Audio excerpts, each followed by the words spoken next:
শিকড়টা আমরা গ্রামের সেই অত্যন্ত গ্রামের ভিতরে ছেলেদের ভিতরে আমরা তৈরি করি।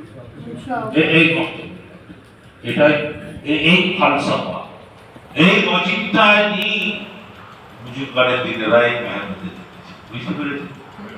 অনেকে গ্রামে গ্রামে বলছে, যারা বুড়ো বুড়ো আছে, বলছে সে আমার চাচি সম্পর্কে বলছে তোমরা বাবা সে আমরা ভোগ দাদি কায়দা করেছি, যে তাই থেকে আমরা তো কোরআন শরীফ শিখেছি, এখন নুরানি কায়দা দিয়েছে তোমরা। তো নুরানি কায়দা করে কি রকম ভাবে কিছু তো সব তো উল্টো হয়ে গেছে। নুরানি কায়দা আমার কাছে বলছে যে নুরানি কায়দা করেছো, যে নুরানি কায়দা থেকে যে নুরানি কায়দা করেছে, তো ওইভাবে কোরআন তারা করেছে, বুঝলি, নুরানি কায়দা তাই জন্য ভাই আপনারা বুজুর্গের দিনেরা যেটা বলবে আমাদের, তাদের সাথ দেবো, বাকি পয়সা না লাগবে, কি হবে না হবে নতিজা আমাদের দেখার আমাদের হাতে নেই, নাকি বলুন? নতিজা আমরা দেখতে যাবো, কাজ আমরা করে যাবো, নতিজা ফল যা হবে আল্লাহর পক্ষ থেকে হবে।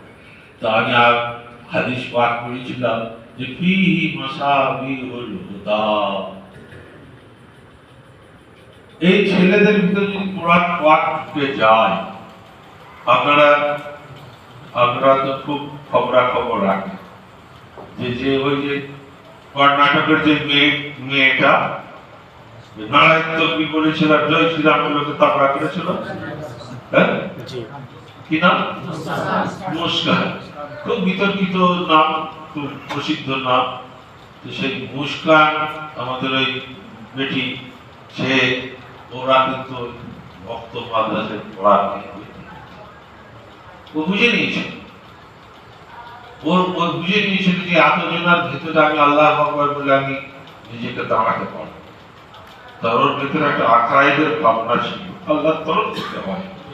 কোর্ট যখন ওকে জিজ্ঞেস করেছে যে জমিয়তুল উলামা পিটিশন করেছিল, উনি মামলা মোকদ্দমা হওয়ার পরে কর্ণাটক আদালত হেজাবটাকে আবার ওরা চালু করেছিল, আবার সেটাকে পাল্টাবো বলে আবার সুপ্রিম কোর্ট, এ তো করতেই থাকে, কিন্তু চলবে শিলছিলা, এ তো নিয়ম, পৃথিবীর নিয়ম।